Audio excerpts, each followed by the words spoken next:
and welcome to another episode of Crossover Event. I am Chris from oneofus.net. Martin can't be here this week, but joining me is my old friend Harris O'Malley. Hey, everyone. Who you might actually know better as Dr. Nerdlove. You can visit him and see his advice for the lovelorn nerds of the world at drnerdlove.com. That's correct, right? Yes, it is.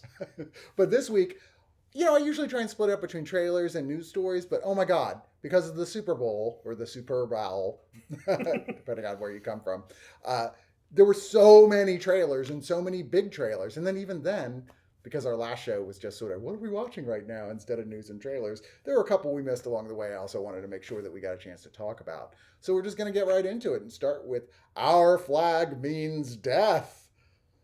People have been really excited about this trailer because Taika Waititi is involved. Rhys Darby isn't playing the lead here, based on a real-life person, Stede Bonnet, who was known as the Gentleman Pirate, who was like a rich guy who essentially got bored. I was like, I'm going to be a pirate now. And went out, and his whole thing was like, I'm like the fancy-dressed pirate, and I do things a little differently and less violently. But regardless of that, he ended up working with the dread pirate Blackbeard, who's, of course, one of the most famous pirates of all time. And they were teamed up for a while in real life. And this follows that part of the story where Blackbeard, played here by, yes, Taika Waititi, teams up with them and eventually sort of takes control of his ship and his men. But this is, of course, being played absolutely for laughs. Oh, yeah. It's a Taika Waititi. It's going to be crazy no matter what. And the cast they have for it is bonkers in terms of talent, especially just for funny. I mean, we got Rhys Darby. For those of you who may recognize him more by his voice, he played Coram in the new Voltron that's on Netflix. We've got Taika Waititi. We've got cameos by Leslie Jones. Hodor is in this as well. Like, the cast and the talent for this is absolutely stacked and absolutely hilarious. Yeah, this looks genuinely funny as hell. I can't count how many people have been like, have you seen this yet? Are you aware this exists? And Waititi's directing the first episode, the pilot. But, we'll have to see. I hope it's good. It's on HBO. They tend to be good, right? It's got some promise to it. And it's honestly, the golden age of piracy is such a rich vein to mine, both for drama and period pieces, but also for just the comedy aspects of it. There's a scene in the trailer where they have crabs with knives and they're just dueling, and it's amazing. And the next one we are doing is The Boys Diabolical, which is going to be a series of animated videos, each in a different style, all set in the Boys universe, and involving a lot of the original cast, like Adrian Starr playing Homelander, and a lot of other voices that you're probably going to recognize right off the bat. I think more notably than even the voice actors here are the writers involved. They got so many great people to work on this thing. Like Awkwafina wrote one of them, and Justin Roiland wrote one of them, and Garth Ennis, who wrote the original comic, wrote one of them. It's this great lineup of talent that looks like this is going to be really funny, assuming you already find The Boys pretty funny, or at the very least disturbing, because this 8-episode animated series is clearly following in that path of both funny and deeply disturbing. Each animated segment with a totally different style.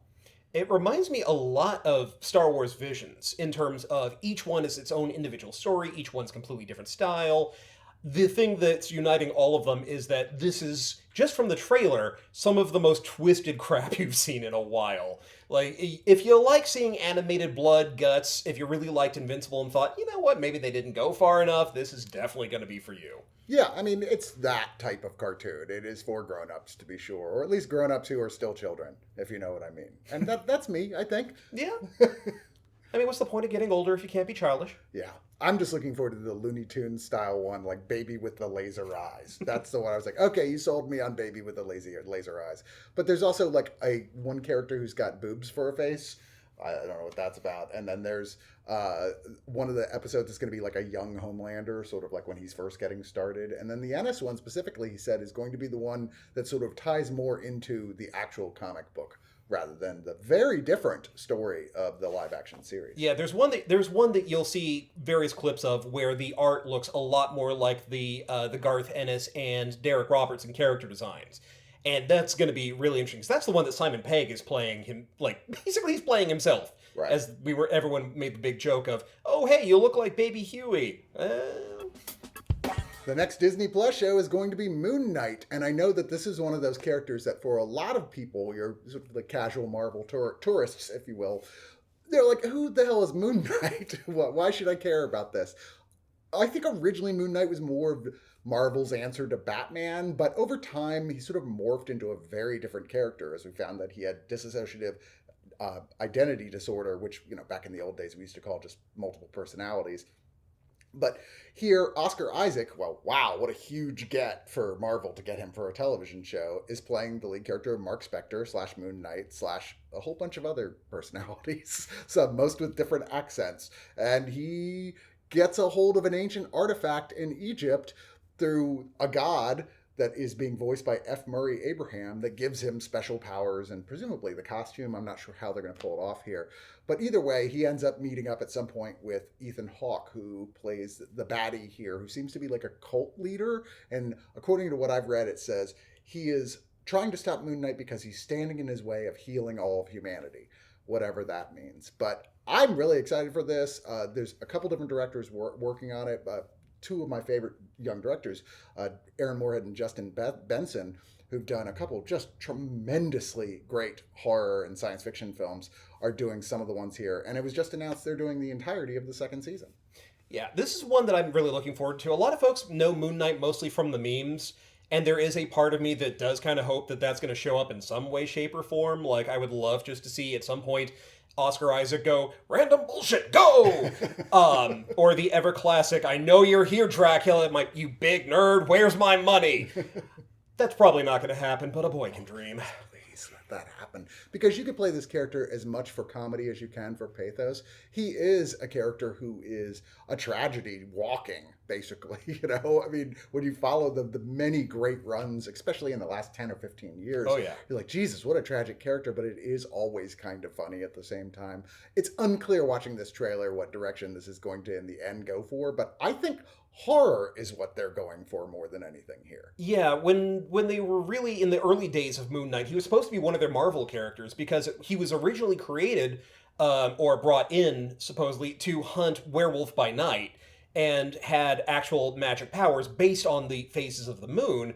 They phased that out and made him much more of a Batman character, and then later on leaned into the multiple personalities, each one having a very different take on crime and a different way of fighting it, which has led to a bunch of different versions of Moon Knight, each of which done by a different creator, each of which has its own take, each of which is all very valid because of that dissociative identity, which really kind of works. And I'd be curious to see if they're going to take a similar track with this. If, like, maybe in season 2, he's much more of the debonair, masked crime fighter, wearing kind of like a suit, a crime fighter for hire. Mr. Knight. Yeah. More than, Batman, except dressed in white and with a very odd motif. And the most interesting question is, are they going to follow the way some of the comics went, where he actually goes, is any of this actually even happening? I kind of hope they delve into that. Yeah, let's have him actually be a, crazy Egyptian-themed superhero, not that it's all really a dream or a hallucination, and that Khonshu is not his Tyler Durden. And the next trailer is Nope from Jordan Peele, the long, really anticipated follow-up to Get Out and to Us, and it looks like it's going to be even more of just the visceral, I'm not sure what's happening here, but it's freaking me out style of horror that we've come to expect from him, where there's really understated, it's not going to be as, flashy over the top in your face as you'd get from a lot of other horror movies, but where it gets you is it really just unsettles you the entire time. Because this trailer carries that mood where at first it's, you're watching, I guess that's a TV show of a family that's living way out in the middle of nowhere. Clouds roll in, weather rolls in, there's some weird electrical effects.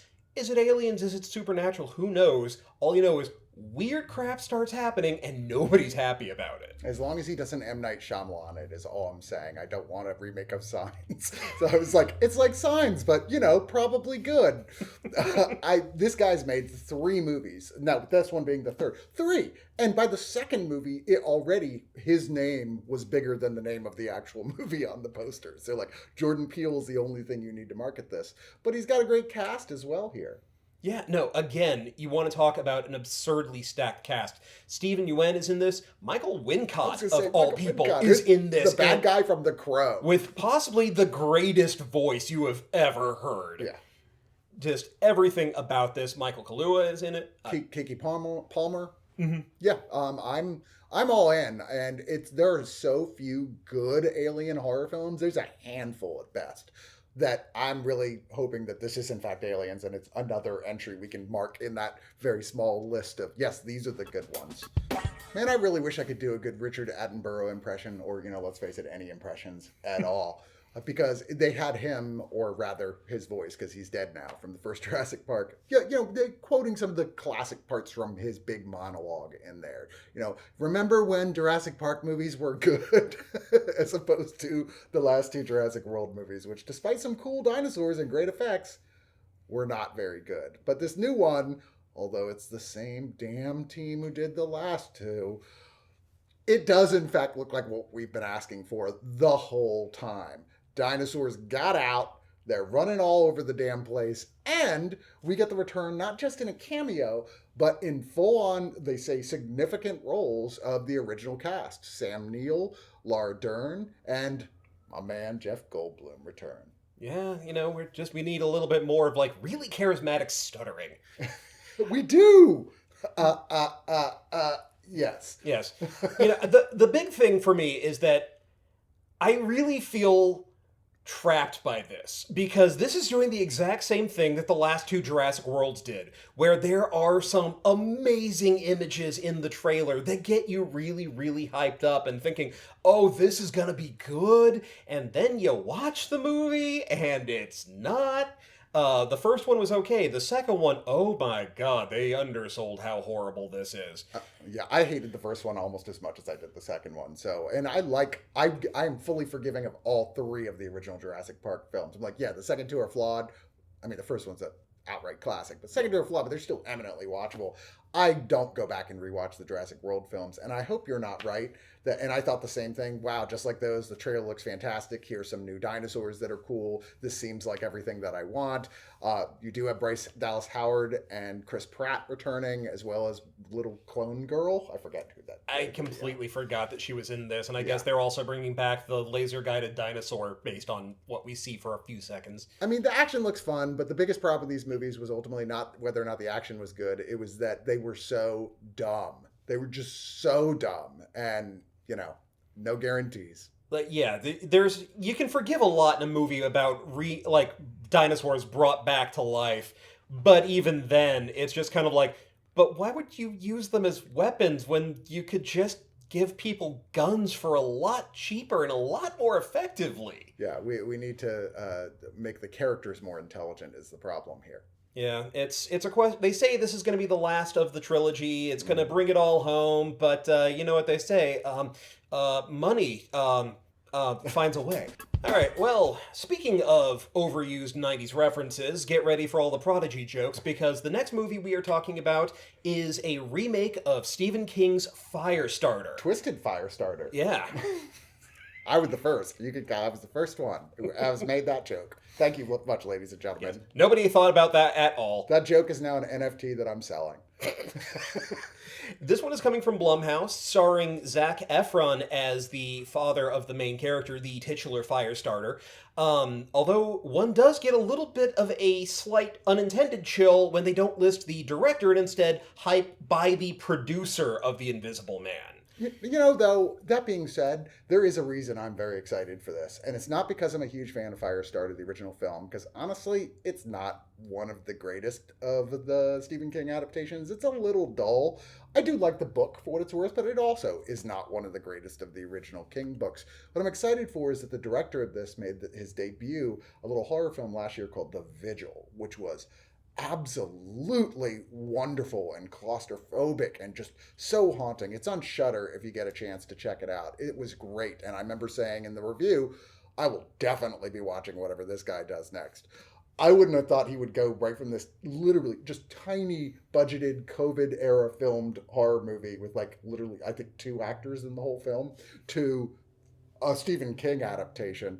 I think Zac Efron is a capable actor. I can totally see him pulling off the part of the dad, but I really like Michael Greyeyes, the actor, and Oh, he's yeah. playing a mysterious operative who's in charge of hunting down Charlie, the Firestarter. And the little girl playing Charlie is doing really good in the trailer, at least, where you can see her getting really intense. There's hints that maybe the power is corrupting her, or maybe it's just that, you know what, it's really a bad idea to give an 11-year-old superpowers and then hunt her down with a, government task force, because it seems like, bad things are gonna happen. So are you more of a fire powers guy or an ice powers guy? I would have to go with an ice powers guy, just slightly less likely to cause a lot of unintentional collateral damage. Yeah. Although after the Snowmageddon, a little bit of PTSD there too, so... Yeah. One of the most anticipated new shows is The Lord of the Rings, The Rings of Power. Which Hold on. No. This is mine. I got this. You take the day off. That's it's fine. I'll relax. It's all you, Yeah, Danny. it's all Hi, me. Danny. How are you? Hi, everybody. I'm Danny from Bowles. How's it going? Welcome to crossover event. Yeah. I'm here now. Oh, the show can start. Hey. So, like I was saying, one of the most highly anticipated upcoming series is going to be the new Lord of the Rings of Power, which tells the tale of all of the things that happened sort of in the Second Age of Tolkien's universe before the War of the Rings, before the Lord of the Rings, all the stuff that happened in the Silmarillion and some of the other side things. And Chris, how are you feeling about that? You've been really quiet so far. Well, I mean, I wanted to give you your chance to do your intro, and wasn't it fantastic, everyone? Thank you. Oh, Thank you. stop It just it. never really feels like it's happening until Danny gets here. Is all Yeah, I'm what you saying. mean? But I love Lord of the Rings. I mean, I loved it so much. I've even watched the Hobbit films 3 times. And I admit they're not great. God, why? I know, but I am just such a sucker. I've read the books so many times. Chris, we're gonna have an intervention for you after this. Probably need one. And I am excited. I however, have yet to make it all the way through the Silmarillion or the Book of Lost Tales series. It's a lot, and it's very dry. It reads like stereo instructions. But if you're a huger fan than me, of which I know many, you probably know it by heart. Hell, we have a friend in common who pretty much does know it by Oh, yes. heart. This is a period that hasn't really been explored. Even in the Silmarillion, the Second Age is not really deeply explored. There's actually, I think, a lot more about the First Age. I don't know. I'm kind of talking out of my butt here. I will say this looks really cool. It's about the period when the Rings of Power were originally forged. And, all the trouble. What I didn't realize, I thought Sauron had originally made the Rings of Power. Apparently, he was more involved in having them It was made. Celebrimbor that made them. So the elves and the dwarves and everybody kind of were involved on their own level to some extent of making their own rings. It's just Sauron's like, let me just add this little ingredient here. Yeah, I get the feeling that there was a lot of oh, wouldn't it be great if somebody, oh wow, dude, that's a really great idea. You should make some jewelry. Yeah, okay, cool, great. Everybody loves a nice I new do ring. really wonder if Anatar is going to appear in this series because, I've made a lot of guesses about who different people are in the various little bits that we see in this trailer. Yeah. But I don't see anybody who might be Sauron doing his little elf cosplay. I would not be surprised at all if the identity of Sauron in this is kind of one of the big secrets of it. It's going to be one of these characters who becomes Sauron. We're gonna be getting so many BuzzFeed articles about the top 5 characters who are probably Sauron. Oh, absolutely. I would be shocked if they're not going in that direction. I am interested that the character of Galadriel, which of course is played by a different actress in the movies, but here she is much, 2,000 years younger or something. Something like As that. being played by, I don't know if I'm pronouncing her name right because there's a lot of consonants in it, but Morfydd Clark, who recently had a big turn that critics really responded to in the horror movie Saint Maud. So, I don't know. We shall see. There's a lot of characters in this. The look of it has got that same epic LOTR feel. I don't know. I mean, it's Amazon Prime, though, and the way they handled their last big fantasy I was gonna series- say, Wheel of Time died so that this could live. Right. Well, it's interesting too because there's a lot of there's a lot of series original characters as well. We've also got this dude who just drops out of a meteorite, Right. that we don't really know, but a lot of people are kind of speculating that it might be Gandalf or one of the other sort of wizard type characters, which totally changes their whole backstory. So there's a lot of things that are happening here that are very true to the Lord of the Rings type lore, and then there's a few things that are just kind of coming out of left field, which I think are only going to be explained when we start watching the series and we start understanding how they kind of smooshed everything together to make this very long, epic tale fit into a reasonable period of time. Yeah. The one thing I'm hoping for, and nobody really knows yet because Amazon's not saying, but there's a shot towards the beginning of this trailer where these characters seem to have these wings, and the presumption is they were this sort of nomadic hunter that's mentioned there. But also they talked about in the Silmarillion, vampires lived during this period who had big demon bat wings, and it's maybe they're vampires. I mean, they're out during the day. Are you talking about the big? Those are elk horns. I was gonna say those are like elk antlers. Okay, well yeah. that's just. And I don't think those characters are going to be anybody important. I think those are just like two random dudes. I want vampires. I don't know what to tell you. I want vampires versus hobbits. Stop crossing the streams. I mean, if they're going to be talking about the Rings of Power, all I want to know is at what point do the Owens show up and give Galadriel her first power ring? Just want Michael J. Fox to show up at some point and be like, Doc, I think we went back too far. So another trailer that the Super Bowl dropped that we are super excited about is the new trailer for the Doctor Strange Multiverse of Madness. And madness is correct. There is a lot happening in this trailer. I mean, you can go shot for shot and still kind of be blown away. It's going to tie in Marvel's animated series What If. It's going to tie in the events of WandaVision. It's going to tie in, Spider-Man No Way Home. Yeah, it's just going to be a whole lot of everything.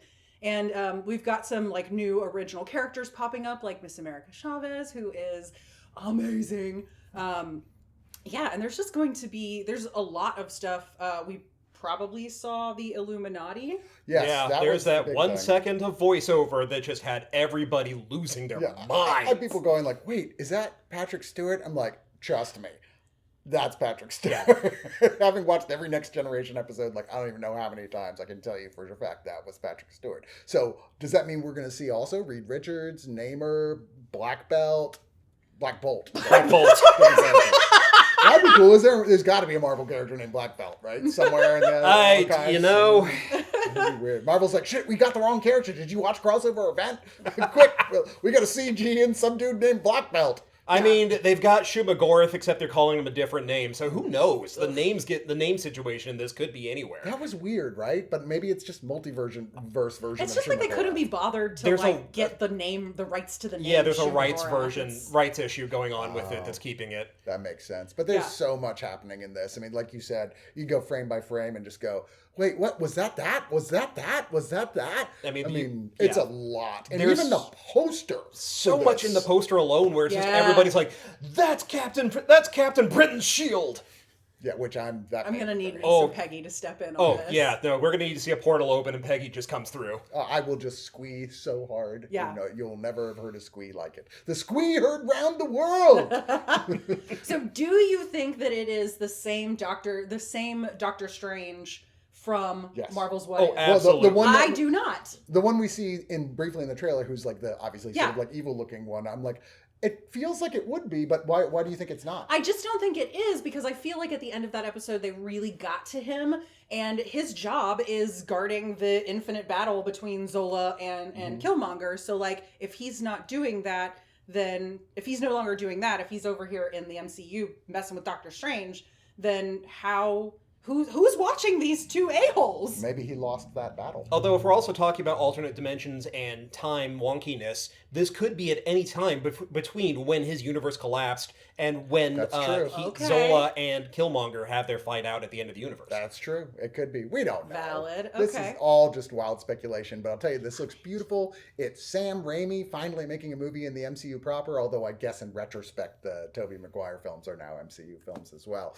But still, you know what I mean. I'm excited for that. It's being written by the guy who wrote a lot of the episodes of Loki, which for my money was the best of the Marvel television shows so far. So yeah, I can't think of anything about this I don't like. But we got to wrap it up. That's Crossover Event. Once again, I am Chris Cox from oneofus.net. I'm Harris O'Malley from DocNerdLove.com. And I'm Danni Danger from Bowls. And we will be back next week with another episode. But before that, you want more of this? We got more stuff to talk about. You can go to oneofus.net, and if you're a subscriber at the brown coat level or above, that's only $5 a month, and it's what keeps us going and able to do both that and for me to keep appearing on this show.